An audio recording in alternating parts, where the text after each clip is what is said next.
Today's Budget Subcommittee 3 hearing will be called to order. Appreciate you all being here today. Sergeants, is the upstairs gallery closed or open? Okay, so I see there are quite a few people in the back. If people need more space or as additional people join the hearing room, the upstairs gallery can be opened if we need the additional space. We appreciate you all being here today to participate in a very critical conversation about the role of government in ensuring basic safety, mitigating poverty, and creating opportunity for seniors, people with disabilities, families, and children.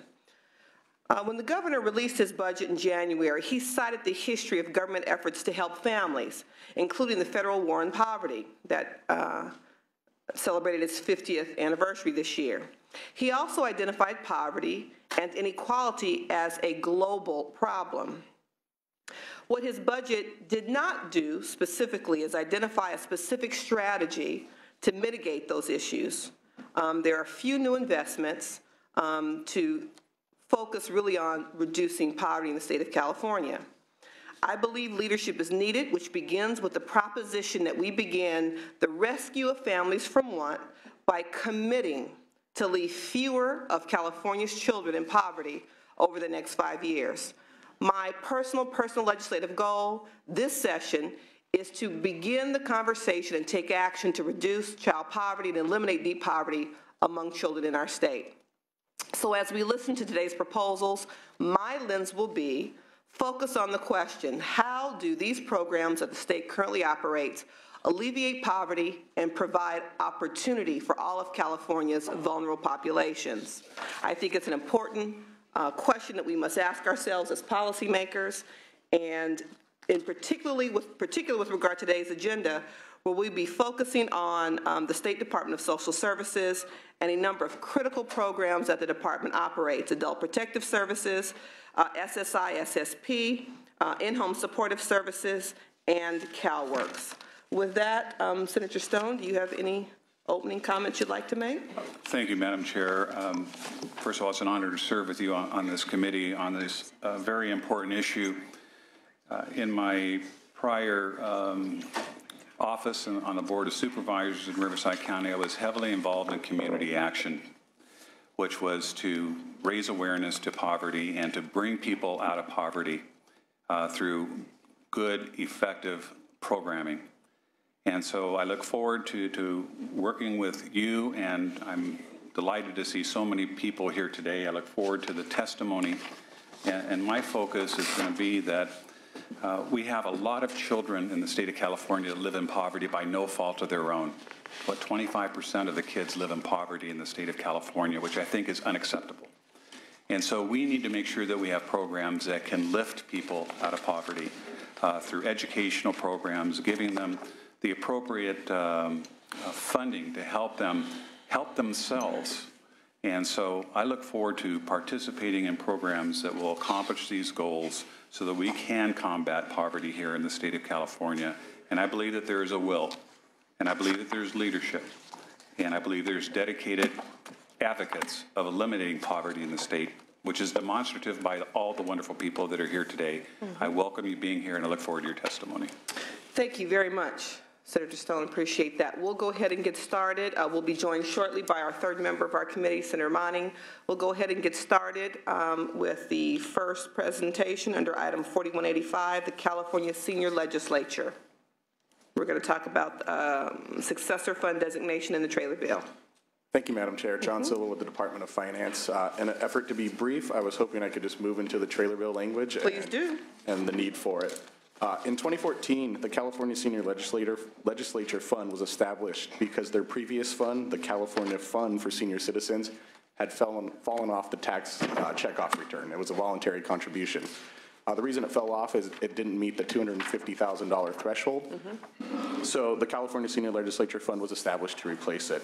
The trailer bill language before you designates the California Senior Legislature Fund as the successor fund to the previous fund in an effort to move any remaining fund balance into the new fund.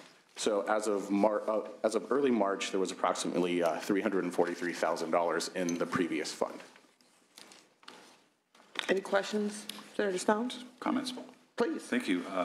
I've worked with senior legislators over the past 22 years. I think they provide valuable input to the plight of senior citizens and their needs. We have a rapidly growing population of senior citizens, of which I'm one.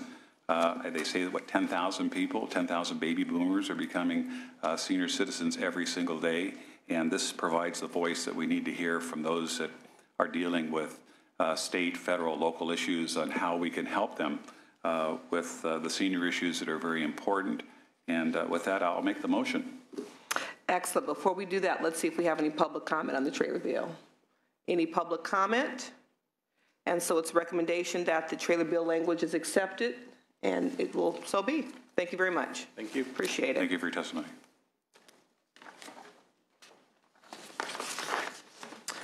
Moving on to item 5180, Department of Social Services, Adult Protective Services. We're on page 5 of the agenda. We'll have everyone come forward.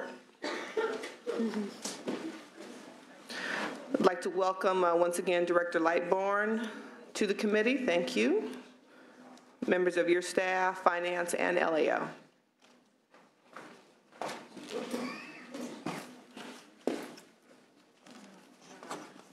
Good morning, Director. Good morning, Chair Mitchell. We are with you today on both our APS, IHSS, and CalWorks programs. I'm just going to turn it over to Eileen Carroll, our adult program director, and have her do the overview for APS. Thank you, sir. Actually, I'm not the director. This is the director. Oh, well, I'm a deputy director. Maybe he's telling you something. The Adult Protective Services Program provides assistance to elders and dependent adults who are functionally impaired, unable to meet their own needs, and who are victims of abuse. In 2011, the program was realigned to the counties for administration. The cost from in the last fiscal year, 13-14, the actual expenditures were $141.4 million. We are projecting in 15-16 $190.4 million. One of the areas that we are seeing continue increase is in the caseload reporting that is going on. In 2010, we were at 120,000. In 2014, we are at 140,000 today. So we're seeing a 20,000 increase in the number of reports for APS. And since 2002, I think it's been over a close to 40% increase. Senator Stone? No questions? Okay. Could you tell me briefly how the budget request for the additional training, will it augment existing training for mandated reporters? Just tell me briefly how what that training would look like. Well, I can tell you the existing training for APS is roughly $176,000 a year, and it's been flat at that amount since 1998 when it was originally appropriated. There is a proposal in, and I think I'd recommend that CWDA present the proposal. Okay. All right. For the $5 million enhancement. That's fine. Let's move directly into that, if we can. If there's any public comment, we'll do them both together. If that's okay with you.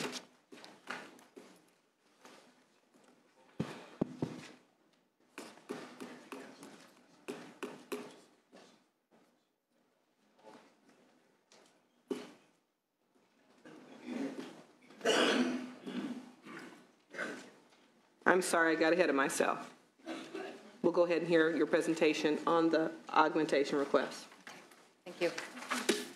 Good morning, Madam Chair and members. My name is Tara Underly, and I'm a social worker with Sonoma County Adult Protective Services. I'm also here to testify on behalf of the County Welfare Directors Association, and I'm here to urge your support to provide $5 million to establish a statewide coordinated APS program. I began my career in 2006 as a social worker with APS. At that time, there was little formal training for new workers. Sadly, nothing has changed in nearly 10 years, and there is still little training offered to new workers. And as a result, most workers come unprepared to manage their very complex caseloads.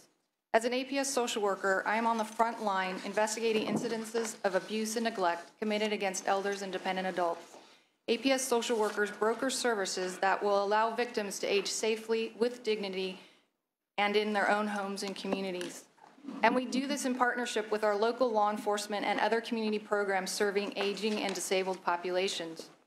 For example, recently our department assisted a 78-year-old Spanish-speaking grandmother with Alzheimer's disease and diabetes. Her son had isolated her from the rest of her family, financially abused her, and left them both homeless. The two were staying in shelters where he continued to verbally abuse her. On one occasion, the son left the mother unattended when they had to leave the shelter.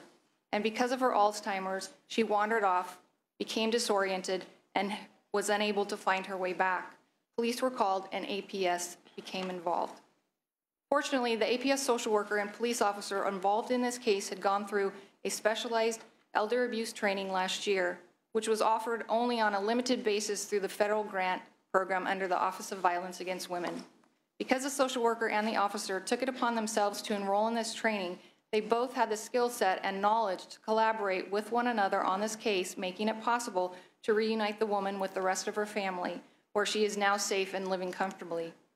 The state is still responsible for funding and providing training to APS workers, but it invests only $88,000 in this life-saving program serving our most vulnerable population.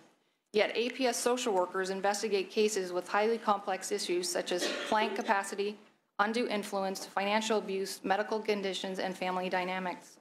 It is essential that both new and seasoned APS workers in all counties have equal access to the most current and advanced training available in these areas so that we can intervene quickly to stop the abuse, prevent further harm, and assist our partners in the community, such as police and the district attorney, in identifying and prosecuting elder abuse.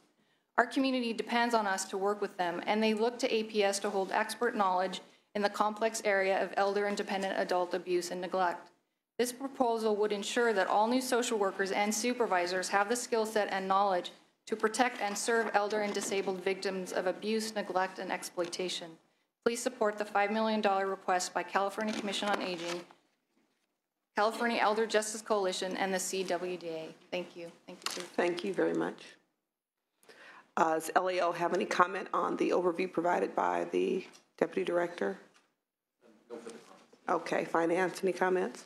Okay, we'll open it up to public comment. Good morning. My name is Lori Johnson. I live in Park Mesa, and I also work in Park Mesa for Adult Protective Services of LA County. And I would like to say that I, too, am in support of the funding for additional training for Adult Protective Services. It's sorely needed to meet the demands of this fastest growing segment of the population. In my 20 years both in the field and as a supervisor, I am seeing my staff getting double the caseload that I had just 10, 15 years ago. And what is at risk, of course, is our mothers, our fathers, and even one day us. I think that the issues that, as our colleague stated, that the issues being faced are also more complicated. What used to be an issue of maybe a pilfered retirement check is now grown into a complex financial abuse case where entire estates are being stolen, properties, identities, and the workers are ill-equipped to deal with the complexities of these cases without the adequate training and the funding for that training that they will need for that. And APS, in the 20 years that I've been here, I've not really seen APS be recognized as a priority. APS has been a small department, but it's growing. It's grown exponentially, and it's not going to get smaller. It can get smaller because that population that we serve is not getting smaller. And I think training for us, our staff, also can trickle down to the professionals that we work with, law enforcement, the hospitals, as well as the public at large, and it can only benefit the clients that we serve, and eventually one day ourselves could benefit from the services that APS provides. And so I ask that you would support the bill for additional funding for the training. It can only be of benefit to all of us. Thank you very much. What I failed to announce when we opened up for public comment was that each member of the public has 2 minutes, And the first witness was 2 minutes and 1 second, so she set the perfect tone and example. So 2 minutes per person. Feel free to say ditto. If someone makes your comment, that's fine too. Welcome. Good morning, Madam Chairman and your fellow committee members. My name is Tracy Ryans. I too am a social service supervisor with LA County Adult Protective Services.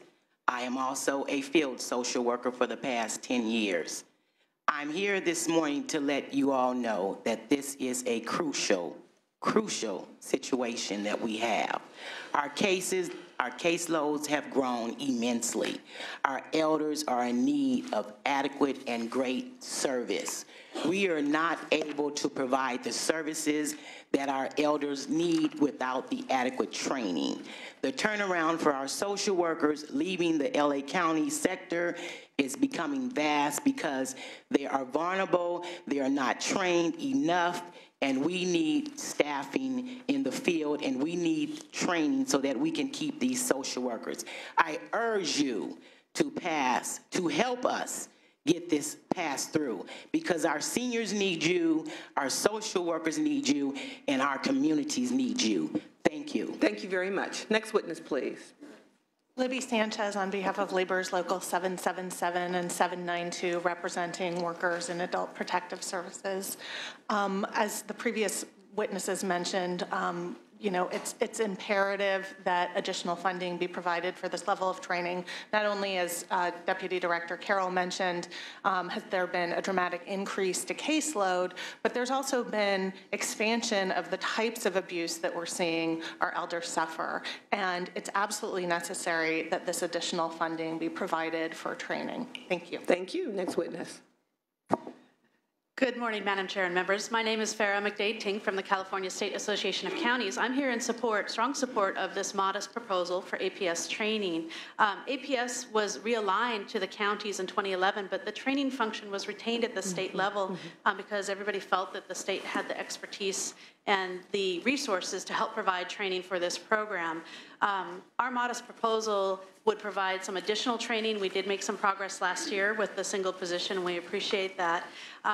Since the APS program is growing and the demographics are changing, of course, and as Ms. Sanchez mentioned, different types of abuse, training is imperative at this point. And if you look at the parallel of our child welfare services system, where we have robust training, as we should, we think the APS system deserves some attention in this area as well. Thank you for your time. Thank you. Next witness, 2 minutes. I'm Linda Kincaid, daughter of elder abuse victim Carol Hahn. More funding for a broken system will give you a larger broken system, and APS is a very broken system. My mom was kidnapped from her home. Her entire estate was stolen. She was imprisoned and isolated in an RCFE. No visitors, no phone calls, no mail. The APS investigator substantiated that my mom was isolated, and then she walked away. We filed many more complaints with APS. They did not respond. The APS investigator later testified that she believed RCFEs have the authority to forcibly isolate residents from loved ones if it's more convenient. Director Lightbourne has also gone on the record opposing the rights of residents in RCFEs, and I can provide you with a copy of that letter should you like to review it yourself. At the RCFE, my mom slept on a mattress on the floor. She was denied routine medical care. Records indicate that she was sexually abused by a male caregiver for over a year.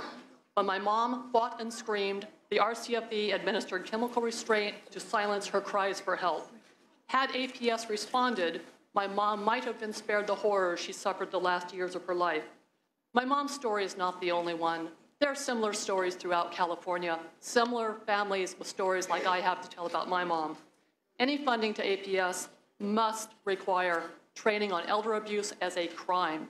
APS must be required to report elder abuse to law enforcement. Thank you very much for your testimony. Appreciate it. Next witness, 2 minutes.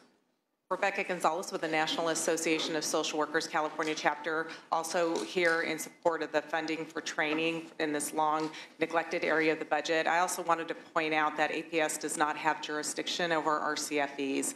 Thank you for your time. Thank you very much. Next witness. Carol Sewell from the California Commission on Aging, in strong support of this budget augmentation. We know that elder abuse is morphing. Financial abuse frequently comes with physical abuse. And we know that if we're trying to keep people out of poverty, we need to have adequate protection for elders to make sure they don't end up in that situation as well. Thank you. Thank you. Next witness. Yes, good morning. My name is Sarah Stratton, and I'm a supervisor with San Francisco Adult Protective Services for many years, and I have provided APS training. I'm here in support of an increase for the funding for APS training. I'm very aware that the APS social worker role is very difficult and complex. Last year alone in San Francisco, we received 6,500 reports of abuse. Our social workers need skills in crisis intervention and in knowing the dynamics of abuse, neglect, and exploitation. In regards to financial abuse, special knowledge is needed in the areas possibly of real estate fraud, scams, manipulating bank accounts, investments. It's very specialized. We need extensive training. A recent national True Link study showed a $36 billion loss per year for elders due to financial abuse. So I strongly advocate for increased funding so we may provide training to new workers and seasoned workers together. Thank you. Senator Stone, you have a question Yes. of this witness? Thank you for your testimony. Can you tell me in your county how many social workers go through the training program today, and tell me what, as far as the quality of the programs, are you happy with the quality of the programs, and what do you feel the unmet need is within your county? Within our county, our social workers receive a beginning training for new workers. And then we try to look for different opportunities for like financial abuse training, different conferences that they may attend to understand aging issues. We would like a much more formalized training program for both the new workers and the seasoned workers. Things are always changing. Are you finding the communications with the state with regard to this program have been open and transparent, or do you think, is there very little interaction between the counties and the state at this time for training? I'm not aware of the interaction actually at my level. I'm a supervisor of a unit, but I know that we need to have much more regular training. Thank you. You're welcome. Thank you very much. Next witness, please. 2 minutes. Good morning. My name is Diane Crowther. I'm a social worker with San Francisco Adult Protective Services. I've served in this capacity of human services with San Francisco for over 20 years. During this time, I have worked as an investigator as well as a child welfare worker in CPS, but I have been simply overwhelmed by the level of complexity with these cases within APS. Right now, I'm working with cases where my grassroots social work does not allow me to do effective investigations and supportive services. It's no longer about an ATM card or a credit card or a checkbook being stolen. It's now about transfers online from people that we know are demented, over 80, that don't have online access. It's now about DPOAs who are family members who are now selling $1 million properties in San Francisco without our clients knowing what happened. I want to go home, and they have no home. So I'm here. I stand before you, and I beg you to please, please consider this proposal.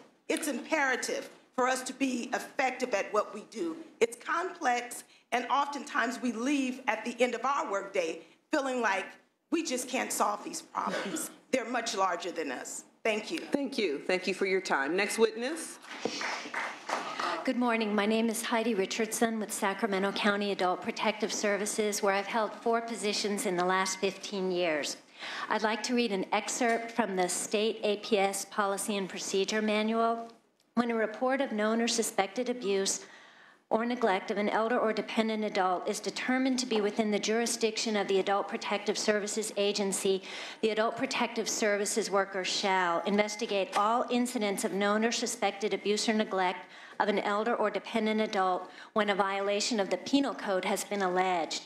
In addition to the Penal Code, which is quite vast in and of itself, APS social workers and supervisors require expertise in many topics to include personal safety when conducting home visits and investigations, power of attorney, and all of the various types of power of attorney. That's critical to knowing whether or not a legitimate transaction occurred.